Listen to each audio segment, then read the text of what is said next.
ये जो मुकदमे हो रहे हैं ये अपना कोर्ट से मंगा लियो वापसी, और नहीं तो फिर वो ना करवाओ कि इन्हें ट्रैक्टरों के साथ में जाल देगा वहीं पे। किसानों का हक छीनने वाले कान खोल कर सुन लें।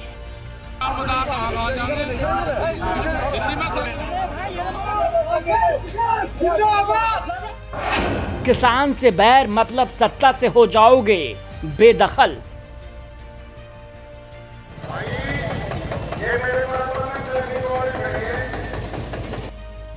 किसानों का अपमान नहीं सहेगा हिंदुस्तान।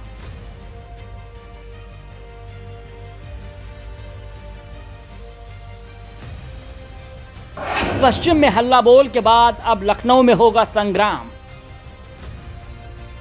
हमने किसानों के साथ सरकार की बेरुखी देखी, हमने कृषि कानून लागू होते देखा और हमने देखा कि किसानों के आंदोलन ने कैसे सरकार को बैकफुट पर भेजकर यह कानून वापस लेने पर मजबूर कर दिया। यानी आंदोलन की आंच से सरकार का अहंकार पसीज गया। इसीलिए एक दफा फिर किसानों का संघर्ष आंदोलन की शक्ल ले रहा है और इसकी शुरुआत पश्चिमी यूपी से हो चुकी है। इसके बाद अगला पड़ाव लखनऊ होगा, जहां 26 नवंबर को हुक्मरानों को जगाने की कोशिश की जाएगी। भारतीय किसान यूनियन के प्रवक्ता चौधरी राकेश टिकैत ने यह साफ कर दिया है। उन्होंने कहा है कि इस देश को संगठन और संगठन की ताकत ही बचा सकती है। सरकार की नजर किसानों की जमीन पर है। किसानों द्वारा चलाए जा रहे आंदोलनों के द्वारा ही किसानों की समस्याओं का समाधान किया जा सकता है। सरकार की नीतियां किसान विरोधी हैं। एक किसान की नपाई होकर उसके हाथ में उसका पर्चा मिले। एक किसान की बहुत पटवारी रुआ है, उनको सबको लगा के ये नहीं है कि आप उस पर मिट्टी डालना शुरू कर दो और फिर उसकी डॉलर नाप पता चले और फिर कहो जी उसकी नपाई कर दो। एक आध 10 में 5-7 का जगह अगर फालतू होगी कहने लगा जी मैं तेरी तो पूरी कर दी, वो फालतू सड़क में आ जाएगी, वह फालतू सड़क बनी आने की जी ये भी कर लियो। सड़क में जाएगी किसान की जो जमीन का आप मुआवजा दोगे। बिजनौर के झालू में टिकैत ने कहा कि सरकार किसानों के लिए गलत नीतियां तैयार कर रही है, जिससे मजबूरन किसानों को आंदोलन करना पड़ रहा है।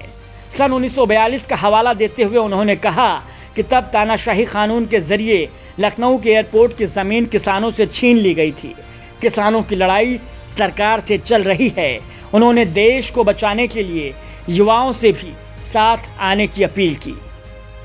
टिकैत ने कहा कि सरकार किसान को जाति और धर्म में बांटकर अपनी नाकामी को छुपाने का काम कर रही है। किसानों की फसलों का उन्हें वाजिब दाम भी नहीं मिल रहा है। जो दाम मिल भी रहा है वो टाइम से नहीं मिलता। चीनी मिलें नया पेराई सत्र शुरू करने वाली हैं, लेकिन अभी इन मिलों पर पिछले पेराई सत्र का अरबों रुपया बकाया है। उन्होंने कहा कि किसानों की समस्याओं के समाधान को जल्द आंदोलन छेड़ा जाएगा। किसानों के बकाया भुगतान समेत विभिन्न मांगों को लेकर भारतीय किसान यूनियन का बागपत कलेक्ट्रेट परिसर में पिछले 26 दिनों से धरना चल रहा है। बकाया गन्ना मूल्य भुगतान और किसानों की अन्य समस्याओं को लेकर भारतीय किसान यूनियन ने सोमवार को सिसौली से शामली शुगर मिल तक किसान क्रांति ट्रैक्टर मार्च निकाला। शुगर मिल गेट पर पंचायत में भाकियू के राष्ट्रीय प्रवक्ता राकेश टिकैत ने कहा है कि 35 साल पहले किसानों ने शामली से ही बड़े आंदोलन की शुरुआत की थी। मौजूदा हालात फिर से किसानों को ऐसा आंदोलन करने को विवश कर रहे हैं। 26 नवंबर को लखनऊ में बड़ा कार्यक्रम होगा, जिसमें किसान ट्रैक्टरों से ही लखनऊ पहुंचेंगे। अगर आप कहोगे तो 26 नवंबर का लखनऊ में प्रोग्राम है बड़ा पक्का जी पक्का। तो अगर आदमी ठीक रहोगे तो प्रोग्राम ये बन रहा कि ट्रैक्टर से चले चलना वहां 5-6 दिन तो लगेंगे। जौन से जिले में को लिख रहे हैं, जौन से जिले में को लिख रहे हैं उस जिले के ट्रैक्टर और वहां से 100 किलोमीटर दूर के ट्रैक्टर वापस आए और यहाँ पर रहना 8-10 दिन एक जागरण सा भी हो जाएगा, ठीक रहेगा भाई। जैसे यहाँ को चले हमें रोज 80-90 किलोमीटर तय करना 6 दिन में पूरा कर लेंगे। राकेश टिकैत ने कहा है कि शामली जिले के शुगर मिल मालिक झूठ बोल रहे हैं कि बैंकों से लोन नहीं मिल रहा है। मिल मालिकों को बिना ब्याज लोन चाहिए। ये सरकार को भी लूटते हैं और किसानों को भी।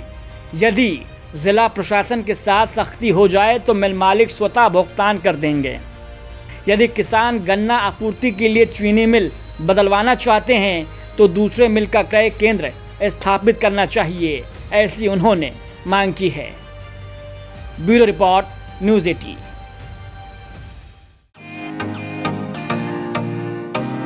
फेसबुक और यूट्यूब के बाद अब आपका पसंदीदा चैनल न्यूज़ 18 डेली हंट पर भी फॉलो करें।